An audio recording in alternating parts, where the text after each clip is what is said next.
What's the deal, people? What's the deal? This is your boy Solo, as you already know, K.Solo, and this is the Ghetto Gossip, aka Rikers Island Stories. You heard?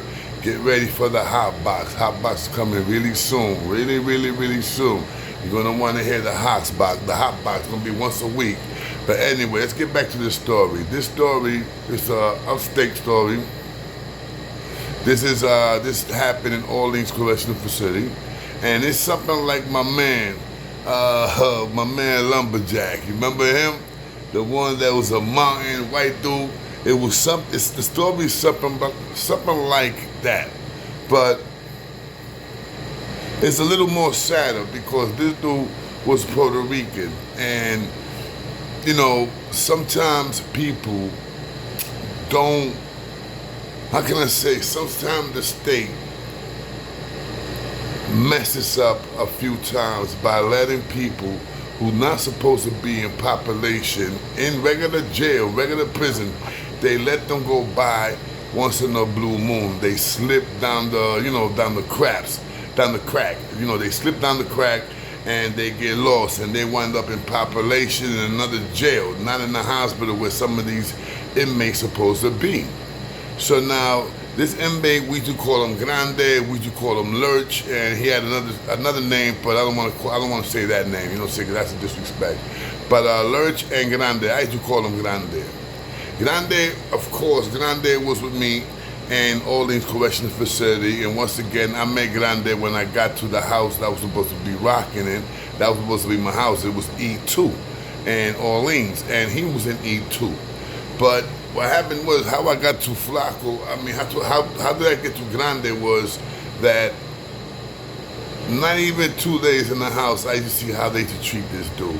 Grande, go do this. Yo, Grande, go do that. Yo, Grande, go. They was using this man as their own personal handyman. You understand what I'm saying? Like, yo, Grande, make my bed. I got you. I give you a cigarette. And sometimes they will not give him a cigarette. Yo, Grande, do my clothes. Wash my clothes, and I give you a cigarette. Basically, Grande did not have no one to look out for him in the streets. He never got money in the streets. He never got letters. He never got nothing from the streets. Nothing. So he never knew what was a package. The 3 years that he did upstate, never got a package. So when I got there, of course, it didn't take me long to feel sorry for this dude. You know what I'm saying? Because that's the type of guy I am.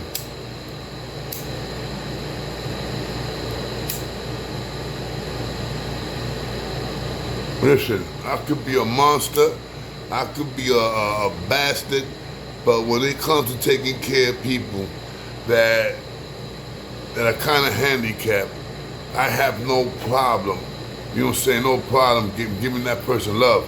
Because remember, I had two sisters that was mentally, what you guys say, mentally retarded, and they both passed away.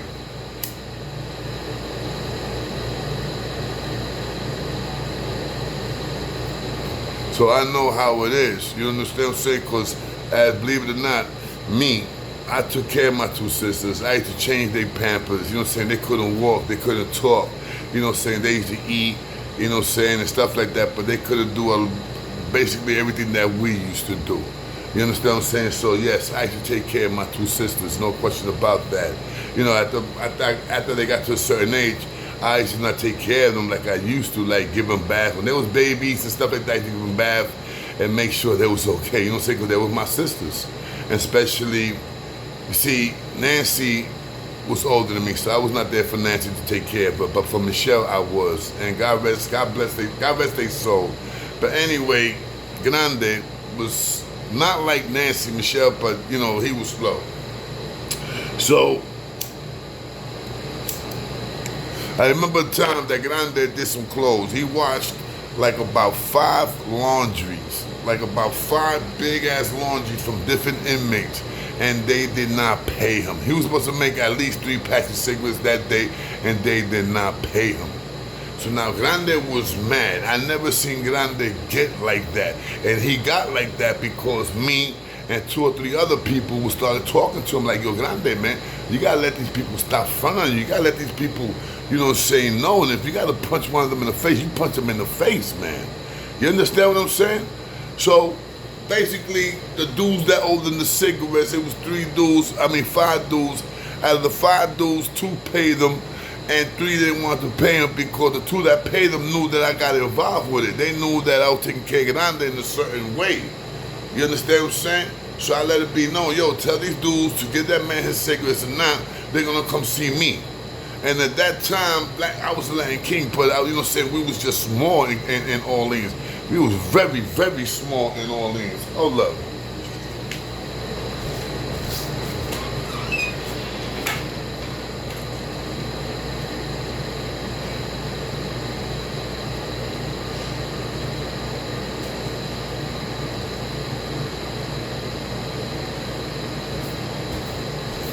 I'll be right there. I'll be right there. I'll be right there.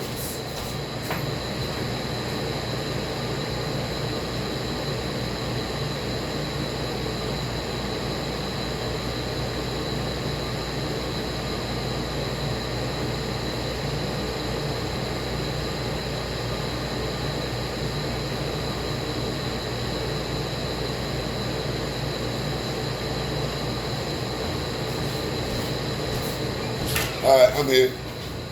So anyway, let me load this shit down. So anyway, they owed him some cigarettes. They didn't want to pay him.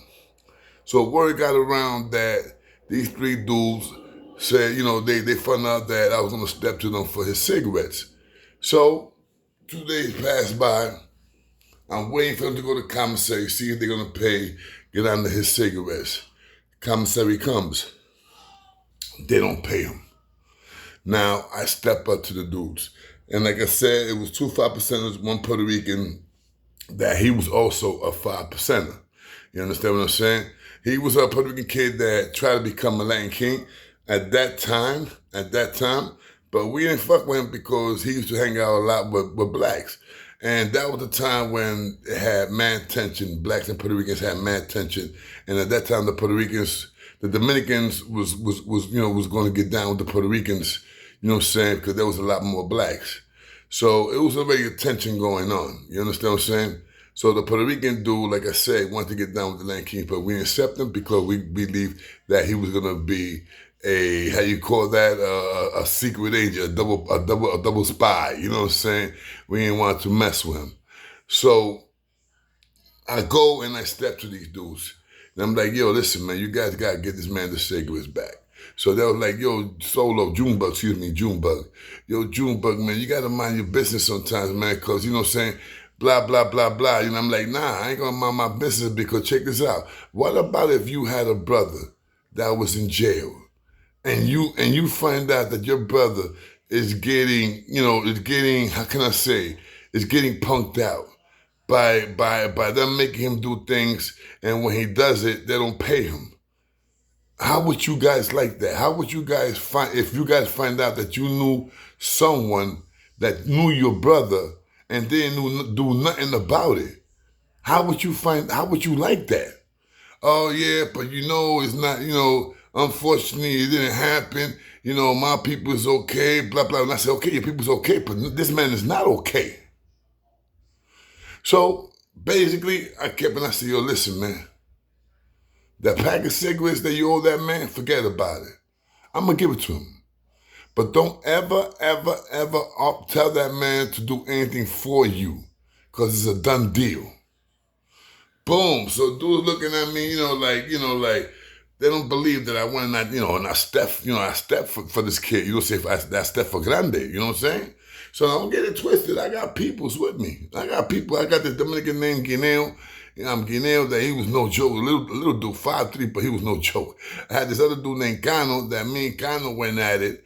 When I first got to Orleans, I knocked him out in the shower room, but after that, we became friends. Ain't that funny? Sometimes you gotta fight a dude to become friends.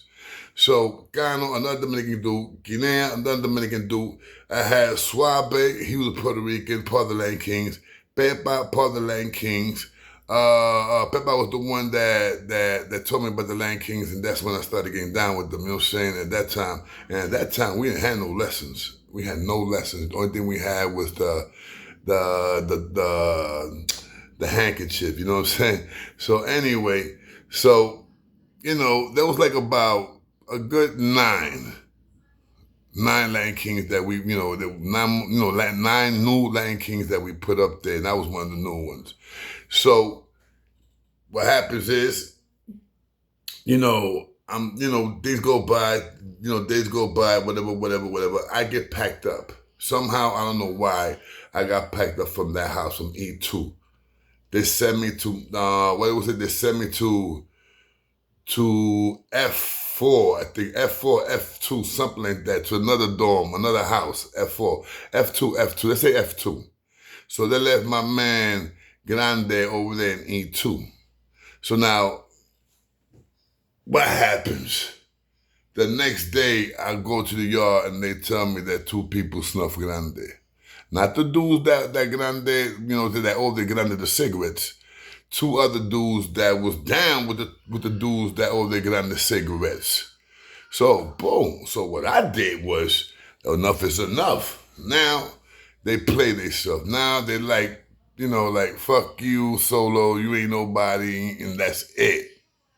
So what I did, me and my man Choco, that I know from New York, he was a Hughes boy like me. Me, Choco, Eddie, another Hughes boy that was down with the Hughes boys like me. But there was still, Eddie was still a Hughes boys. Choco became a Latin King, and I don't know what happened. Because when he came home, he was not Latin King no more. So anyway, we go to the yard. I stepped to the dude, and the main dude who was that guy, what was his name, man? Let me call him Kojak, because like I said, the dude was bald-headed, and I don't know his 5% of the name. I forgot, it was a while back. So I go to him and I say, yo, Kojak, what happened, man? Like talking about, like, what you mean what happened? What happened to Grande, man? Why, who jumped him while he was sleeping? They did this shit cowardly too. They jumped him while he was sleeping, bro. You understand what I'm saying? Because let me tell you, Grande was a tall dude, man, 6'6", 6'7". He had that retarded strength, bro. You understand what I'm saying? So I was like, yo, I don't know, you know what I'm saying? B, I don't know what you coming up to me. So I come and I say, yo, listen, you know something? Now I'm serious. I'm like, yo, listen, let me tell you something. If I find out it was you, Coach, that's my word, me and you is going to see each other. We're going to do this in the bathroom, bro. Yo, whatever, Junebug, whatever. So right there, that moment, I wanted to do it right there. But, Peppa, they were like, yo, calm down. The COs are looking. Because it started getting loud. So everything broke up. Everybody separated. The next day, we go to the yard. Now, we strap. I'm strapped. Peppa's strapped. Here comes Grande. And I'm speaking to Grande, and I say, yo, Grande, what you're going to have to do, Grande, you're going to have to go to your house. When you get back to the house, Grande, the 2 dudes that jumped you, that beat you up, do you know who they are? He said, yeah, I know who they are. So I say, if you know who they are, Grande, you go and take a fucking lock. Take a lock. The same thing that my man did. Take a lock, put it in there, and just start busting these dudes in their head. Just start busting them in the head. Wait for them to get to the shower and just go behind them like you was going to take a shower and just crack them in the head. So, Grande, like I said, he said, you do that? I'm like, yo, Grande, yeah, but do it when the CO is not there. Do it when the CO leaves to go lunch. Because when the CO used to get lunch, they had like this little room. They used to not go nowhere, but they had a room where they would go in and eat lunch. You know what I'm saying? And every now and then, when they're in their lunch break, they get up, look at the house, come right back and walk to the hallway. Everything was right there. You had the dorm, and you had the little spot where they go eat. So every now and then, he just stick their head out, look, okay, everything is good, bye. All right, he goes back to eat. Boom! Moment comes. Now, this is what they do to Grande, and this is how everything started. They fucking lit up his mattress. They lit up his mattress in fire, bro. In fire, B.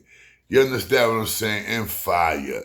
So once they lit up that thing in fire, B, the next thing you know, they wanted to transfer him to PC because, they figured that it was a problem with the man. You know what I'm saying? So a bunch of us, a bunch of Puerto Ricans and a bunch of blacks went to the captains, went to the sergeant, lieutenant, and we say, yo, Sergeant, Lieutenant, this man don't got no problem. It's just these idiots playing games And that's what they did to him. Why don't you put him in another house, Cap?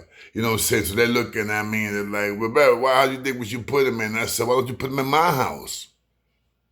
I was like, all right, why not? So they put him in my house. They put him right next to my fucking cube.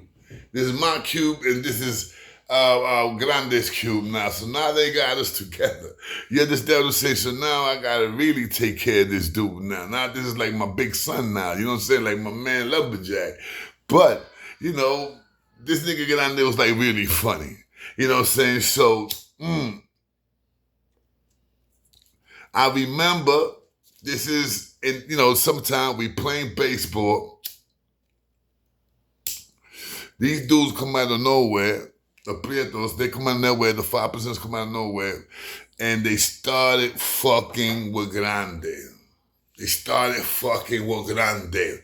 So we all turned around and said, yo, why don't you go to the bathroom and see if Grande one-on-one? Go to the bathroom, see Grande one-on-one. So the dude came out of nowhere, and I don't know why he said this, but he said, nah, I don't want to fight this dude. I want to fight you, Junebug, because you the one that be starting shit. So I looked at the dude and I said, you want to fight me? But now, then again, you know what I'm saying? I'm thinking about that. I'm like, wait a minute, if I fight this dude, there's going to be war. It's going to be war with the 5%ers, and there's going to be war with the Latin Kings. And there's only like 10 of us.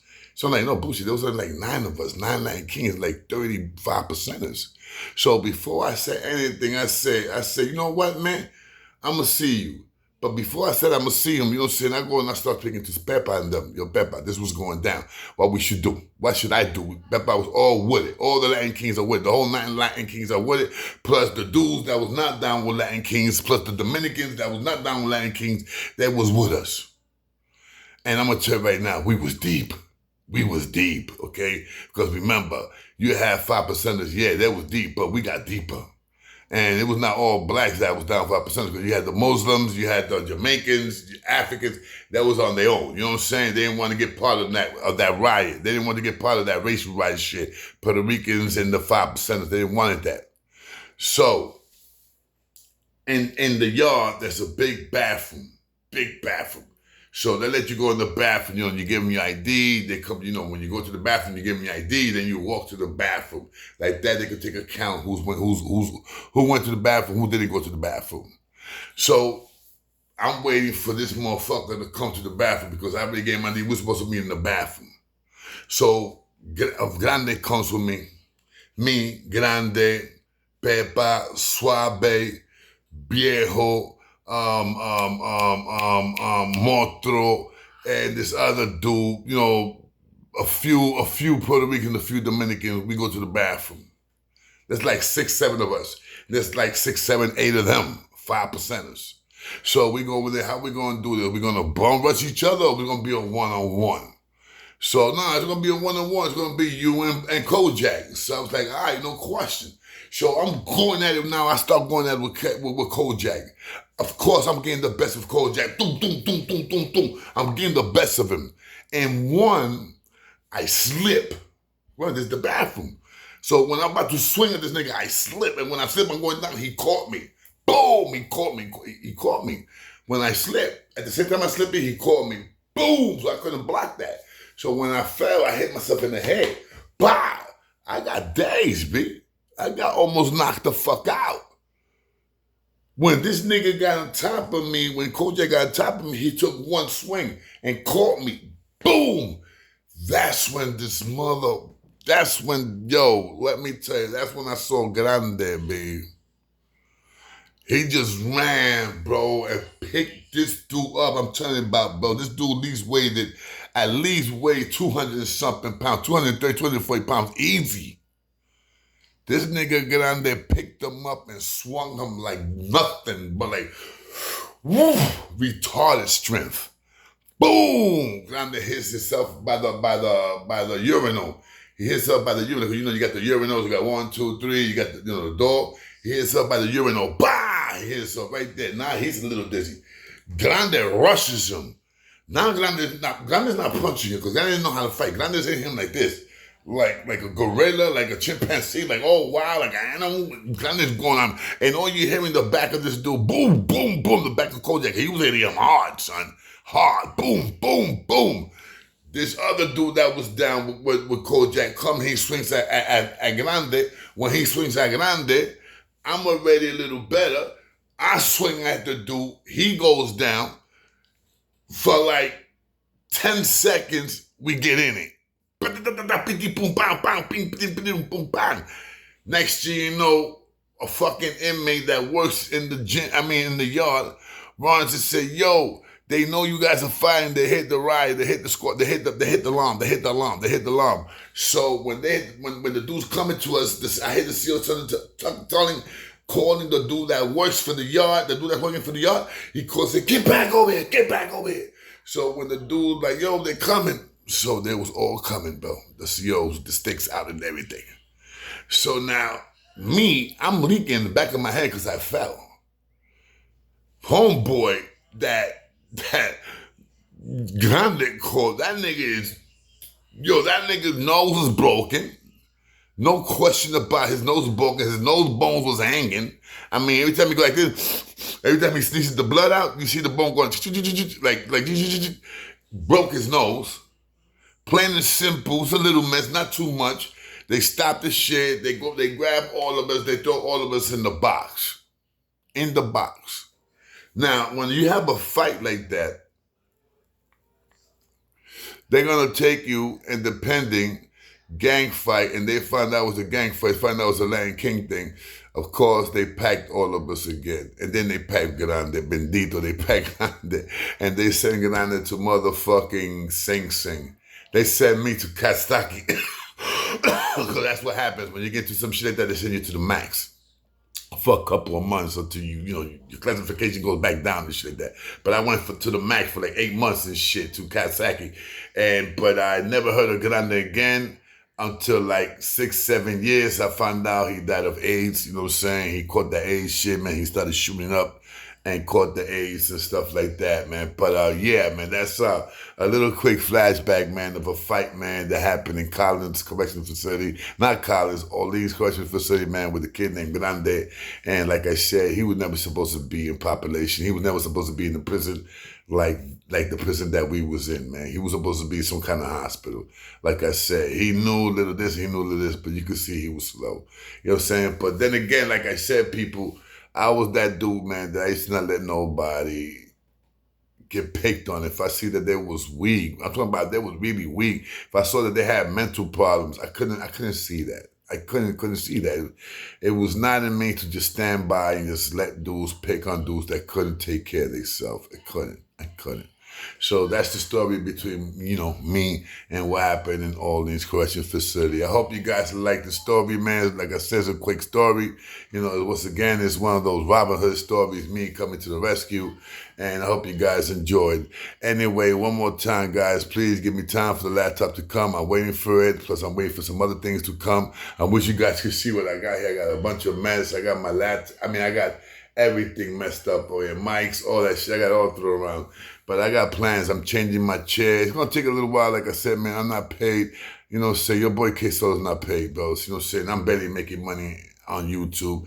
I know I should not retire, but I had to retire because, enough is enough. I can't do the job like I used to. You understand what I'm saying, guys? And once again, I appreciate all you guys, man. Seabiscuit, Cousin, Cuz, you already know. Whittington Cousin. I like to call you Cuz. Cuz, you already know. Shout out to you, Mayhem. It's been a long time. Like I said, Seabiscuit, give me a holler. Daddy Yankee, Latin Pain. All you guys out there, man. CeeLo Conga. Bosley, whatever, Bosley, give me a holler, man. You been out, I miss you, kid. All you guys, shout out to motherfucking, you're right, King Tro. Shout out to all you guys out there that's doing the right thing. And for you guys out there that are lying, that I know you guys are lying, everybody knows you guys are lying. You'd be surprised how many people be calling me and telling me, these guys be lying, son. Solo, blah, blah, blah. And I'm like, I know, but don't tell me, text them. Let them know that you know what time it is. Send them, send that shit to them, bro. Text them live and let them know, son, you be capping. You feel me? That's a few out there that be capping. And I'm telling you right now, I'm gonna blow them up. And I hate to do it. But these are dudes that came at me. So guess what? No more Mr. Nice K.Solo. It's over. It's a done deal. It's ruined. You heard? That shit's yesterday news. But you're going to see what time it is. And I'm going to call it the hot box. You heard? So every time you hear the hot box is on, you already know what time it is. All right? This is your boy K.Solo, a.k.a. the Ghetto Gossip Records out of the stories. You heard? The hot box. Yo, listen. All jokes aside. All jokes aside. Those people out there that love my show, I would appreciate if you guys could, I don't ask for no cash app. I don't ask for none of that shit. But if you guys can, $5, $10, could help me out, because I want to get a few things, a few light bulbs for my lamps. You know what I'm saying? I'm trying here. I'm trying. All right, guys, I just appreciate what you guys could do, man. And if you can't hit me up with a cash app, please hit the like. Seriously, please hit the like. All right, man? And I'm here for you guys. This is the K.Solo Show. God bless you all. Remember this, without me, there ain't no show. And tell these people to stop saying my phrases. Now you got this cornball ass nigga talking about, without you guys, there ain't no show. The same thing that I'm saying, yo, it's like everything I do, these monkeys want to do. I swear to God, man. Let me tell you, the thing about the new laptop that I'm getting got more gigabytes and more of that stuff, more storage, more memory storage. So I'm going to be packing shit up in there. I'm going to be downloading a lot of comments that you're going to see. I'm like, yo, look at this. I started saying this, that day, this day. Watch these people saying it now. And I'm going to play it. And you're going to see, people going to be like, damn, Solo, you right, man. Everything you done, they have started doing it. Serious. You guys going to see. Anyway, I'll see you guys later, man. K.Solo. Love you guys. Peace.